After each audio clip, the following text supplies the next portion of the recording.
Comenzamos, estos días en el nombre del Señor, en este cenáculo, que es lugar donde vino el Espíritu Santo, donde viene, donde volvemos a invocarlo hoy, con las palabras de la samaritana.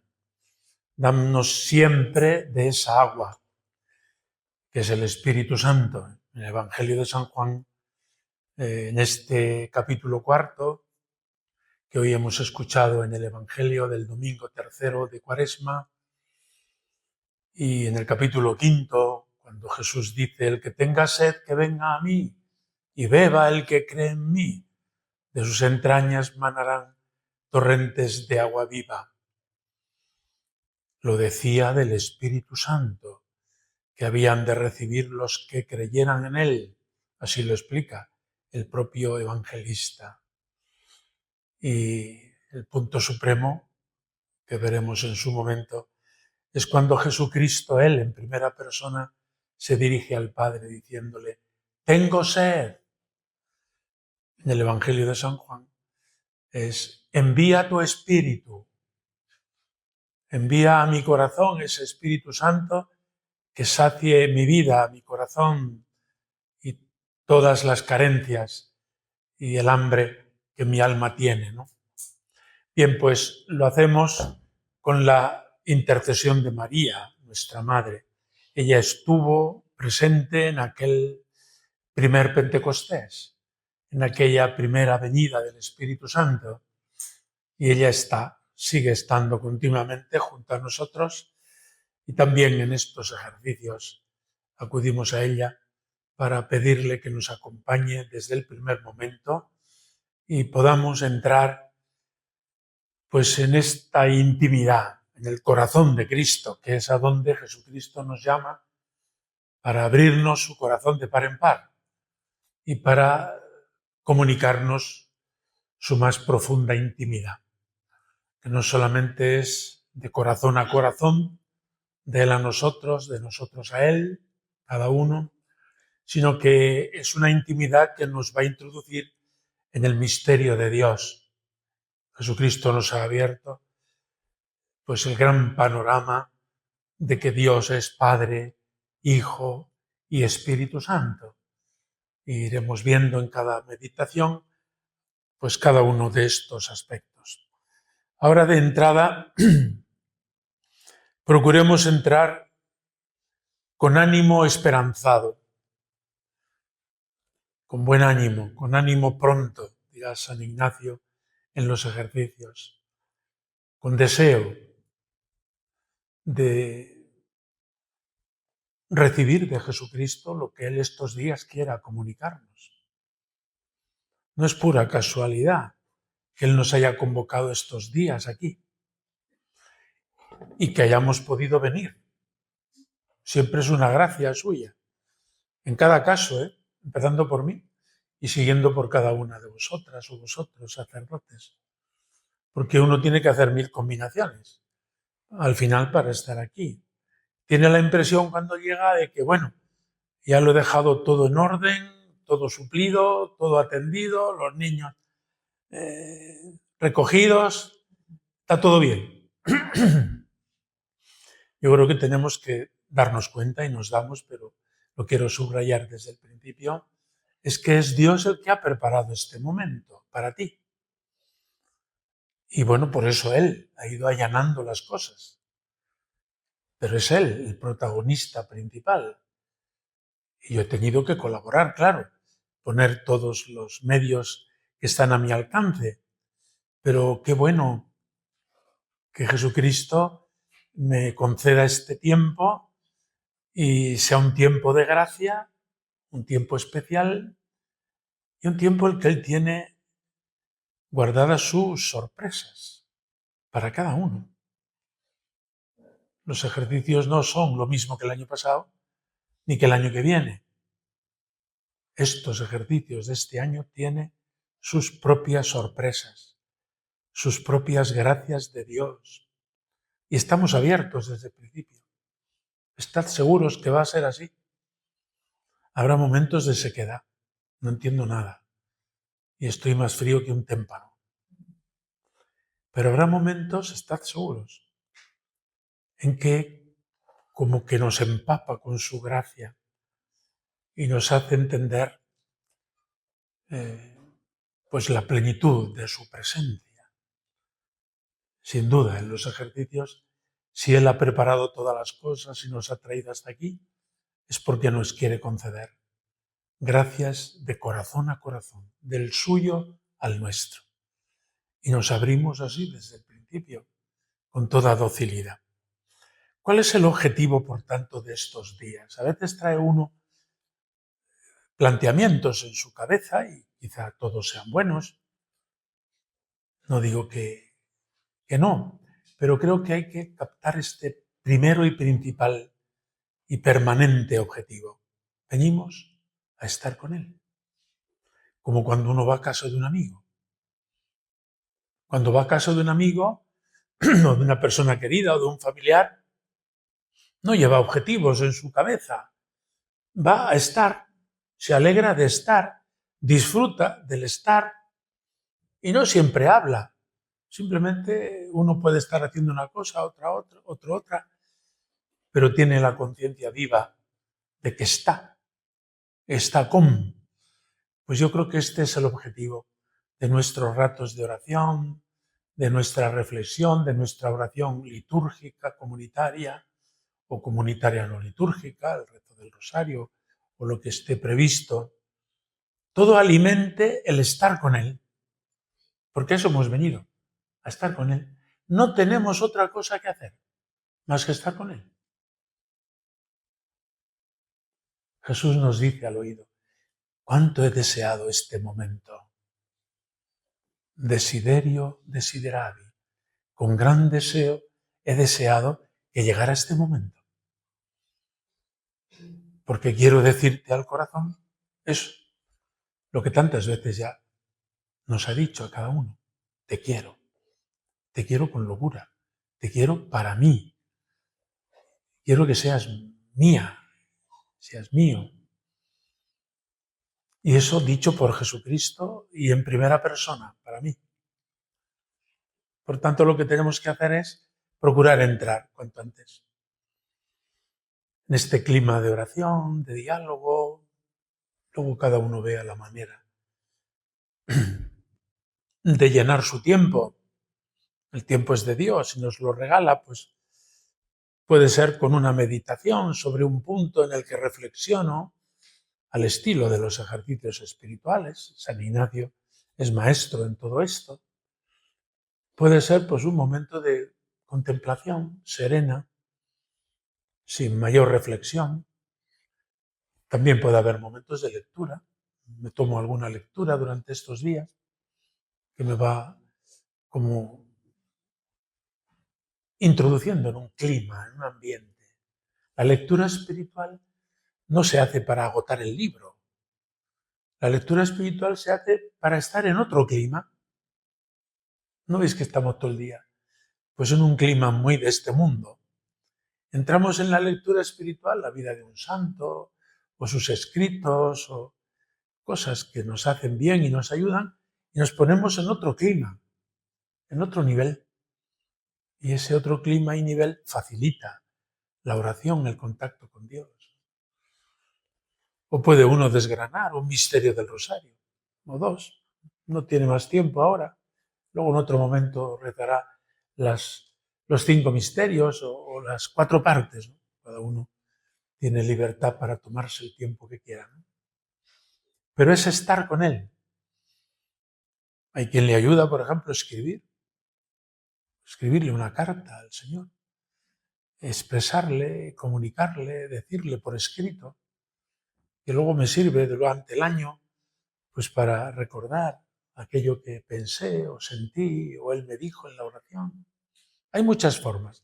Cada uno ya conoce un poco su manera de oración y puede además diferenciarlas. Puede hacer distintas a lo largo del día y de la jornada. Hay tiempo para todo. No tengo otra cosa que hacer. He venido a estar con Él. Y aquello que me acerque a estar con Él, pues me ayudará. El Papa León ha dicho ya en 2 o 3 ocasiones, ¿no? Un libro que no me acuerdo del título, pero que me he leído varios capítulos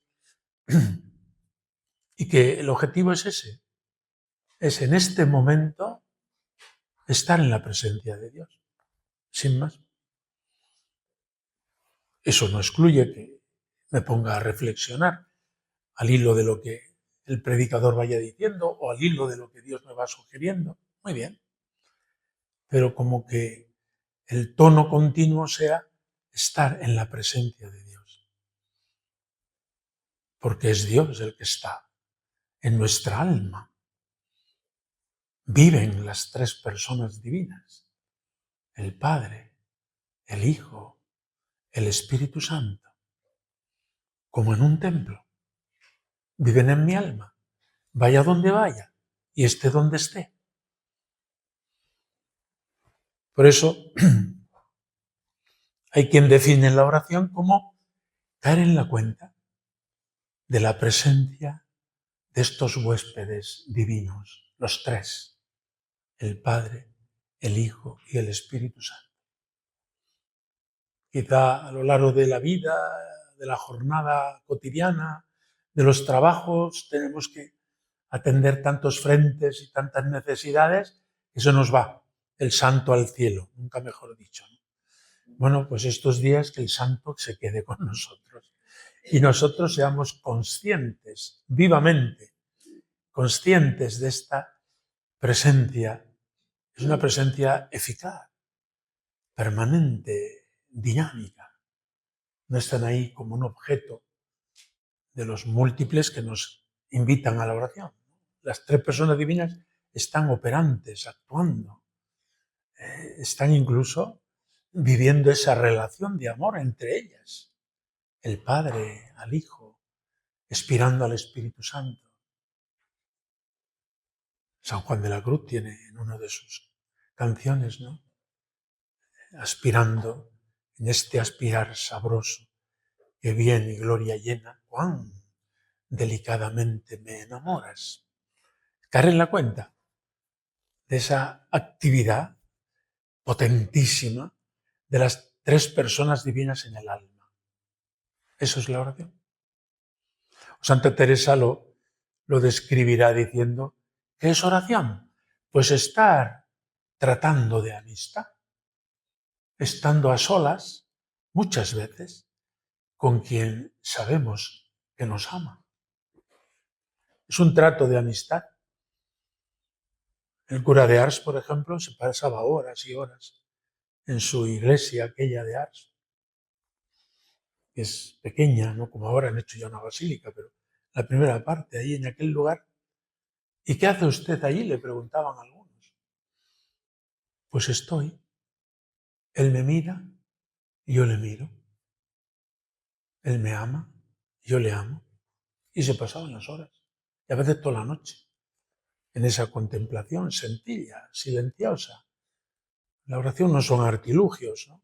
Tenemos que hacer el recurso que mejor nos venga, pero lo importante es estar en la oración durante estos días y descansar cuando haga falta y cambiar de ocupación, sí.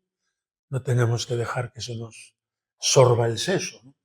También Santa Teresa dice, hay que distinguir el embebimiento del embobamiento. Bueno, sí, los dos se escriben con B, pero se trata de estar atentos, sin más, con amor. El santo cura de Ars, no, San Carlos de Foucauld define la oración como pensar en Dios amándolo. Así de sencillo. Pensar en Dios. ¿En qué estás pensando? Estoy pensando en Dios, que me ama y yo le amo. En fin, la definición puede ser la que sea.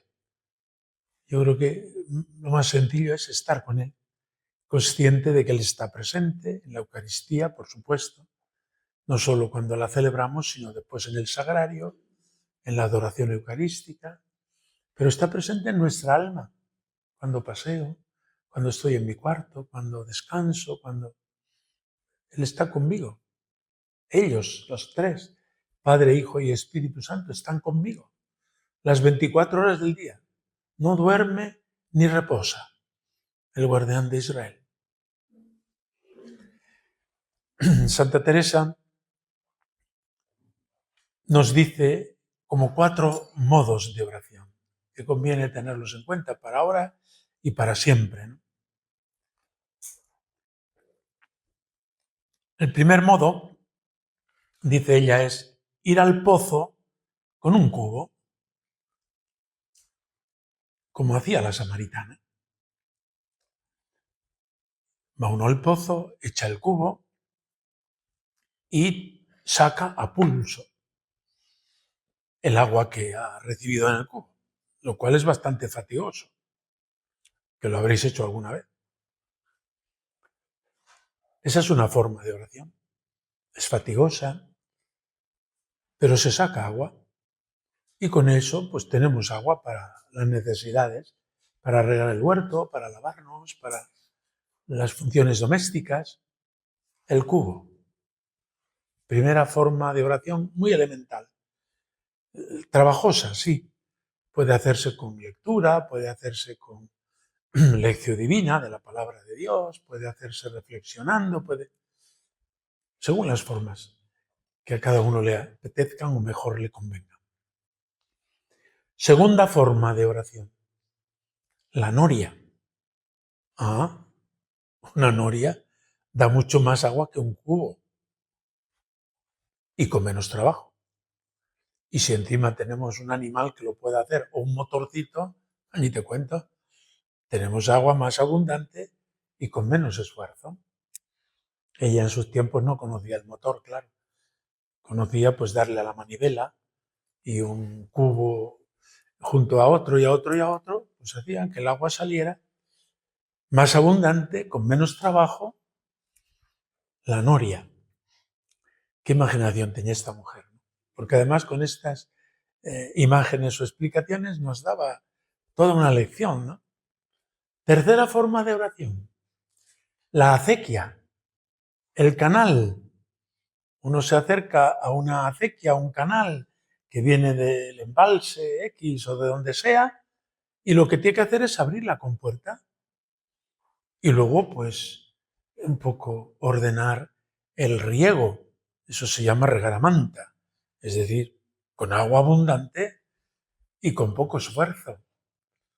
Hay que trabajar, pues, para conducir el agua por regueros, por diques de tierra que hacemos, etcétera, pero es levantar la compuerta. Tenemos agua para regar todo el huerto y toda la casa y todo lo que haga falta. Y cuarta forma de oración, la lluvia. Todos nos apuntamos a la lluvia, claro. Si pudiéramos dar un botón, que llueva, la Virgen de la Cueva, ¿no? Es decir, que nos llene el corazón y el alma esta lluvia abundante que viene de Dios. Y seguro que habéis experimentado algún momento esa forma de oración, donde como que todo confluye, todo ayuda, está uno centrado, percibe incluso sensiblemente esa presencia del Señor. Sí, estoy seguro que os ha sucedido en más de una ocasión. Y sucederá estos días de ejercicios. Oración por lluvia. Pues que llueva, que el Señor me riegue y me empape y me llene con su gracia. Pero la oración siempre es un don. Por eso hay que pedirlo. Para estos días especialmente dedicados a la oración, dadme oración. Porque es un don, es Dios el que habla. Y es Dios el que me hace capaz de escucharlo. Es Jesucristo el que me abre su corazón, pero es Él el que abre el mío también.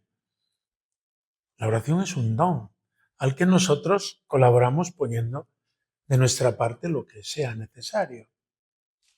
Quizá en este primer día o al comienzo de los ejercicios, el esfuerzo principal sea el dejar las ocupaciones, lo que se llama el silencio. Silencio exterior y silencio interior. Pero no volver a las ocupaciones, ya volveremos. No os preocupéis que los niños están ahí. Bueno, Cuando volvamos, si Dios quiere, estarán todos sanos y salvos, ¿no? Pero ahora despreocupaos. Es estar con el Señor. Pero no solo los niños, sino las tareas en la parroquia, en el hogar, donde cada uno está. Hay mil cosas que hacer. Déjalas a un lado. No, pero si no, déjalo todo a un lado. Hay que hacer un pequeño esfuerzo, el primer día sobre todo, ¿no? Para desentenderse de todo eso, para, como dicen hoy, desconectar. Pero no porque eso sea malo, es bueno, es lo que Dios nos ha encomendado, sino porque Él quiere que estos días estemos con Él. Por eso pedir humildemente desde el principio el don de la oración y poner de nuestra parte ese silencio interior y exterior. ¿Estoy hablando con Dios? ¿O estoy a la escucha de que Él me hable y a la espera? No tardará, no te preocupes. Y aunque te aburras, tampoco te preocupes, ya llegará este momento de lluvia, diríamos, o de riego, más que por el cubo. Pero dice Santa Teresa, lo explica en el libro de la vida, aunque tengas la lluvia, o la noria, o la acequia, no te olvides nunca del cubo, el cubo contigo, porque hay días que no hay otra agua más que la que saques por el cubo. Es una recomendación muy pedagógica y muy sabia de una mujer que tenía experiencia de oración. Bueno, es doctora de la Iglesia, nada menos. Y por este tema, por la oración, por la humanidad de Cristo, etc. No te olvides del cubo. Porque a veces entramos en la oración y qué a gusto, ¿verdad? Cuando hay agua abundante, por un sistema, por otro, por el que sea, ¿no? Pero hay días en que no ves nada, ni entiendes nada, ni sientes nada. San Juan de la Cruz explica que esos son los momentos en que uno crece más que nunca, si se mantiene fiel, porque va como destetándose y va pasando a comida sólida.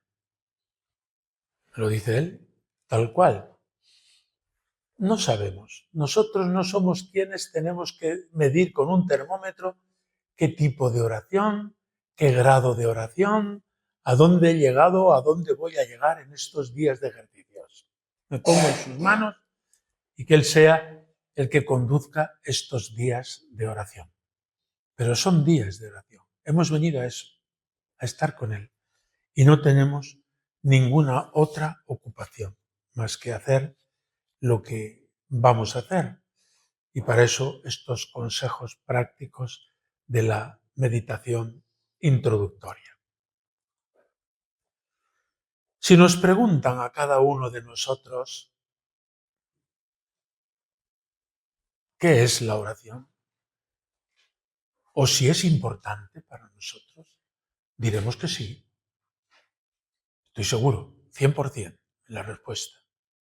La oración es pues de lo más importante de mi vida, junto con otras virtudes, etcétera. Pero la oración es el lugar donde me alimento, etcétera. O sea, estamos convencidos.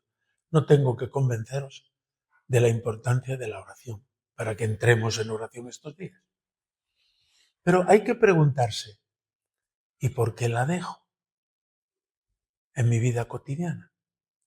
Ya sé que si vivís en comunidad, os ayudáis unos a otros, unas a otras, observando pues la normativa, los reglamentos, las reglas propias de la vida comunitaria.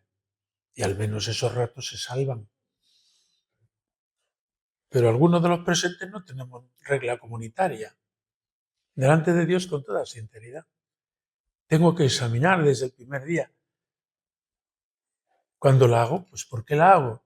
Y cuando no la hago, ¿qué razones encuentro? ¿O qué motivos? ¿O qué obstáculos? ¿O qué dificultades para la oración? Y luego para todos hay momentos, digamos, de libre configuración en nuestra vida cotidiana a lo largo del año. Y es fácil que muchas veces vayamos a la oración, estoy seguro. Pero otros momentos no vamos y podríamos ir. Y muchas veces tenemos que confesarnos, pues he dejado la oración, no la obligatoria quizá. O sí, me refiero a esa otra, que es de libre configuración. Y la he dejado pues por una tontería. Si es por una caridad, no pasa nada. Pero examinemos qué es lo que me impide más oración en una vida apostólica como la nuestra. Dirá San Francisco de Sales cuando habla de la verdadera devoción, que no es lo mismo la devoción de un cartujo y el tiempo de oración que dedica a ello que la de un padre de familia o madre de familia. Y bueno, pues todas vosotras en los hogares, pues sois madres de familia y de familia numerosa y de hijos difíciles además. O sea, se junta todo. Bueno, pues bien, es por caridad. Pues dejar a Dios, dice San Vicente, es otro, ¿no? Por Dios, por aquello que Dios me encarga, a Dios no le molesta. Y sirve de crecimiento y me pone en situación de, cuando vuelvo a la oración, pues conectar de nuevo. Pero examinemos desde el primer momento, en el conjunto de mi vida, qué es lo que me cuesta y por qué no entro más en oración. Y hay varias cosas a tener en cuenta, porque obstáculos teóricos no tenemos ninguno. Son obstáculos prácticos. Primero, que no encontramos el momento. Cuando, sin embargo, vamos tomando rutina en tal momento, en tal otro, ya se queda como una costumbre y lo echamos de menos si no lo hiciéramos. Hay una razón muy fuerte que todos hemos de ser conscientes, y es que normalmente vivimos de los sentidos. La vista, el tacto, el gusto, el oído, el olfato, nuestro razonamiento, nuestra imaginación. Vivimos a nivel natural y es lógico que vivamos de todo eso. Mientras que la oración viene por otro cauce, viene por una luz de Dios al corazón y viene por una luz que oscurece todo lo demás. Y a veces eso nos da vértigo, esa oscuridad que es más luminosa que la plena luz del día, dirá San Juan de la Cruz.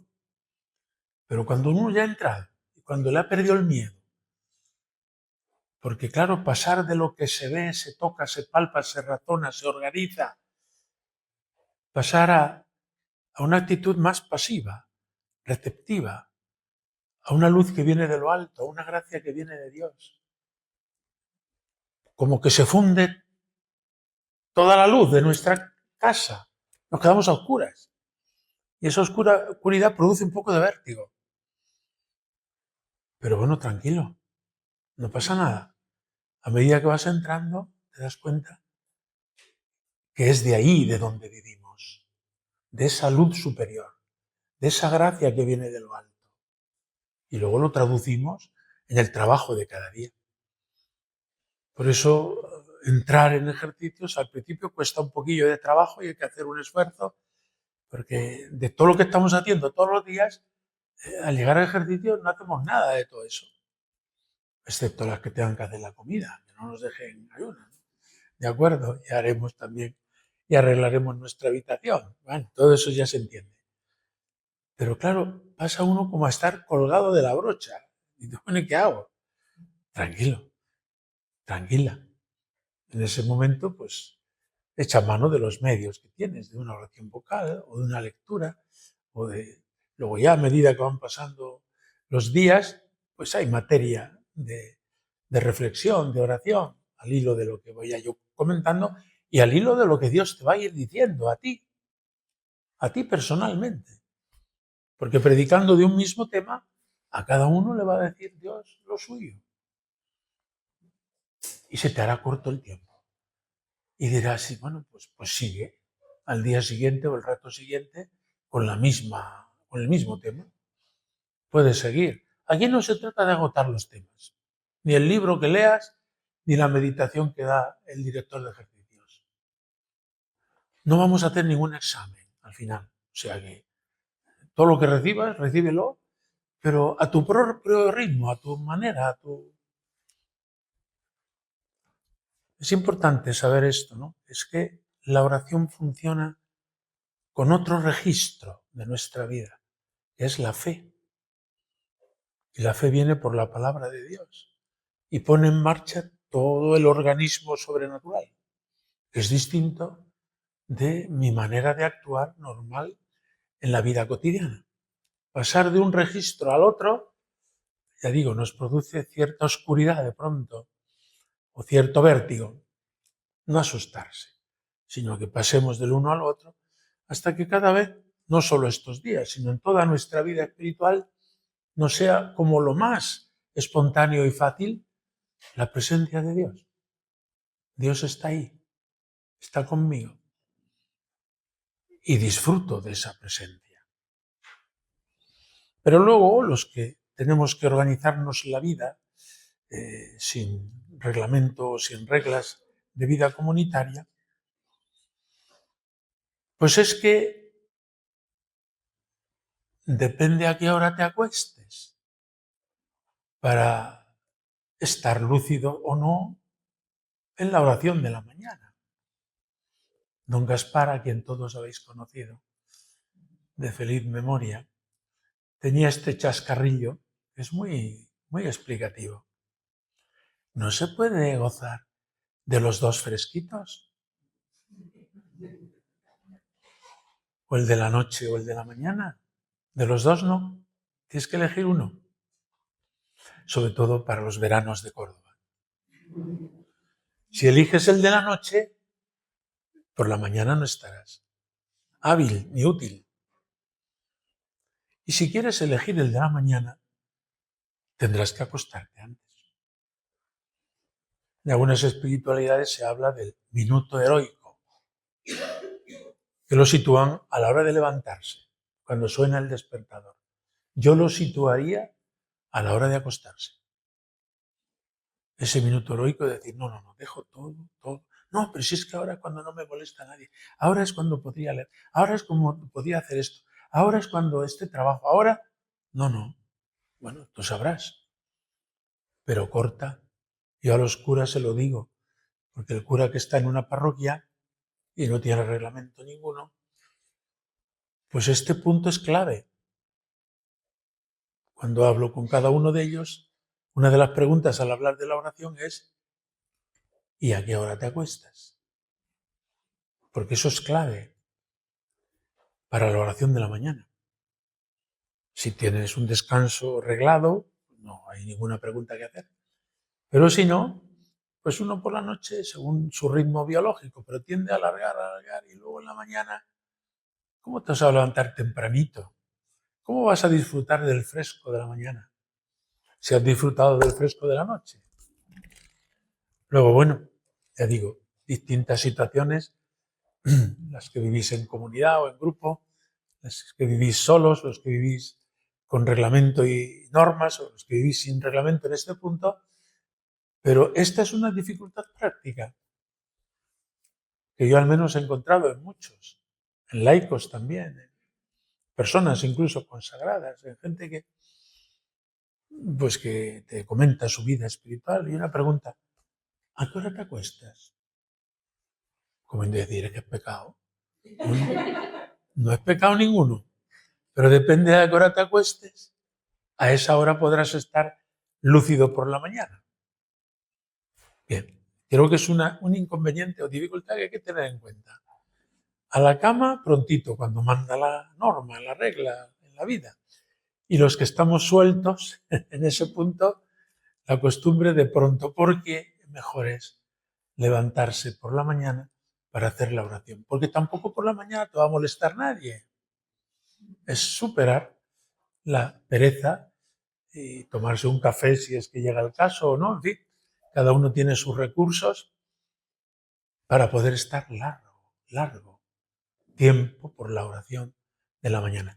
Porque la oración que no hagas por la mañana y ya no la harás en todo el día. Ese es un punto importante. Y de perogrullo. La oración que no hagas por la mañana no la harás en todo el día. No, pero yo hago la oración por la tarde. Muy bien. Además, pero la que no hagas por la mañana, esa queda sin hacer. Bien, pues estos días vamos viendo, ¿no? Otra de las dificultades son los apegos. Hablaremos de ello en su momento. Es decir, se nos adhieren al alma pues una serie de aficiones, muchas de ellas buenas, pero desordenadas, otras malas y que hay que corregir. Y bueno, pues ya hablaremos de esto más despacio, pero claro, los apegos te molestan, te cansan, te fatigan, te oscurecen, te ensucian. Ahí están los 6 primeros capítulos de la subida al Monte Carmelo de San Juan de la Cruz, los que va describiendo cómo los apegos en el alma. Hablaré despacio en otro momento. Pero sin oración no hay vida espiritual. No. Si no hay este hábito de la oración y el hábito se alimenta con actos concretos, no hay vida espiritual, ni hay presencia de Dios, ni hay visión sobrenatural de lo que Dios te ha encomendado. Todos tenemos una vocación común, la santidad, y todos y cada uno por un camino específico que hemos ido descubriendo. Pues esa vocación no la vas a poder realizar si no es con actitud de oración y de fe. Y la oración se alimenta con actos de oración. No vale decir que todo es oración, menos. De todo. Ojalá vivas en la presencia de Dios todo el día, pero no todo es oración. Muchas cosas las haces pues por afán de eficiencia, porque quedas bien, porque quedas satisfecho de aquello que has hecho. Muchas cosas, repito, de esos apegos pueden ser buenos, incluso otros no son tan buenos, pero ya lo veremos más adelante. Por eso, como consejos prácticos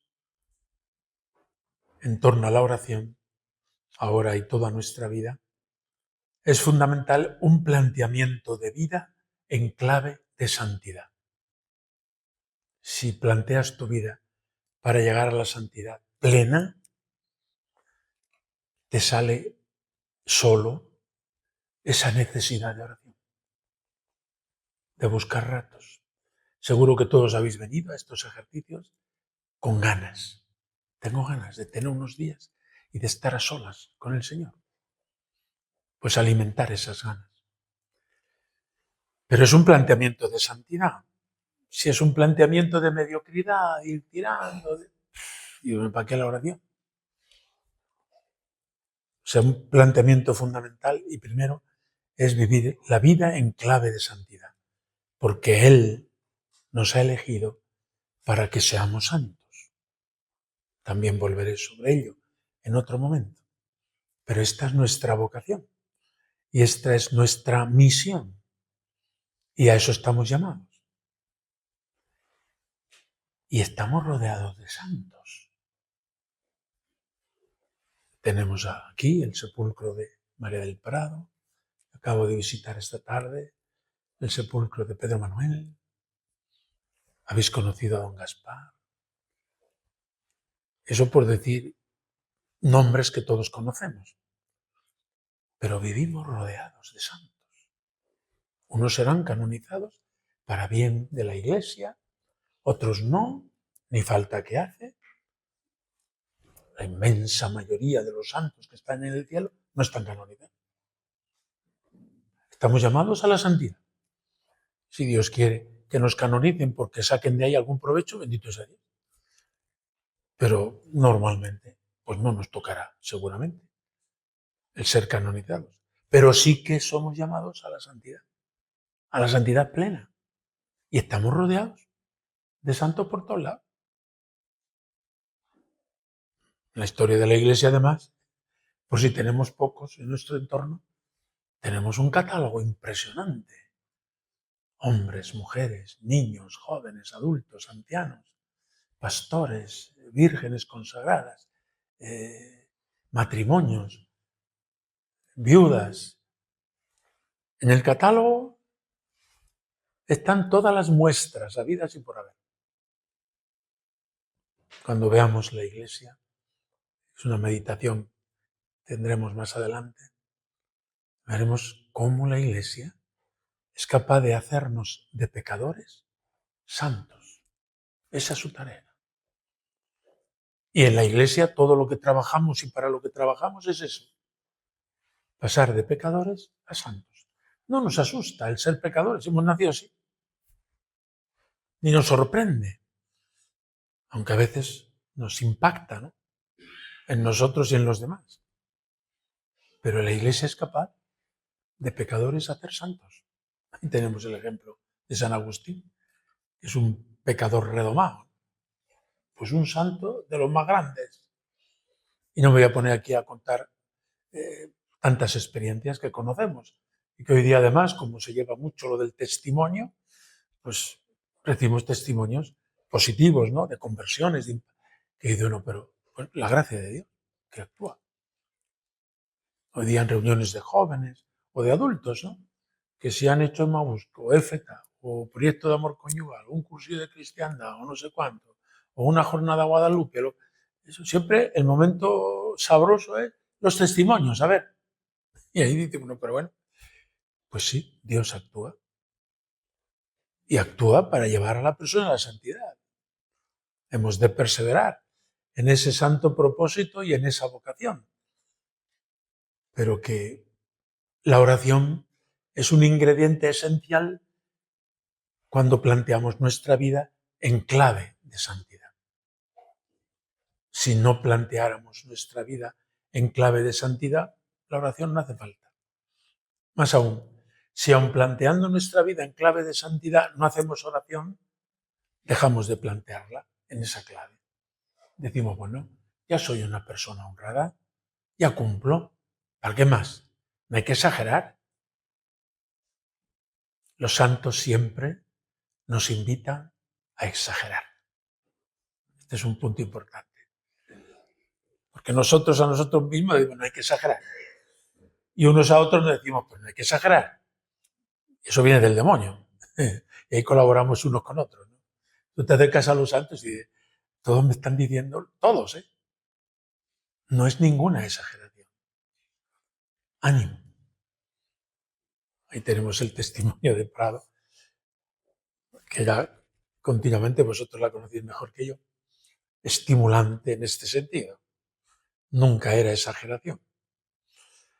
Y si llegamos, como parece, a la demostración de la virtud en el caso de Pedro Manuel, pues claro, es una exageración. Pero chicos, no hay que tomarse la vida.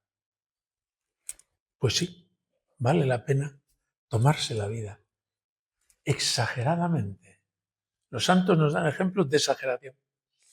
El demonio y los que tenemos siempre alrededor, incluidos nosotros, no exageres tanto, tómatelo un poco con calma y tal y cual, y ya atenuamos y mediocrizamos nuestros impulsos hacia la santidad. Pues estamos rodeados de santos.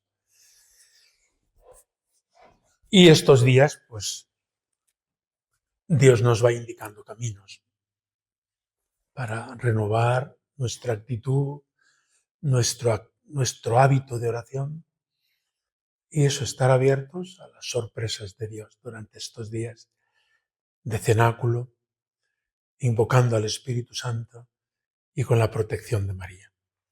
Gloria al Padre y al Hijo y al Espíritu Santo.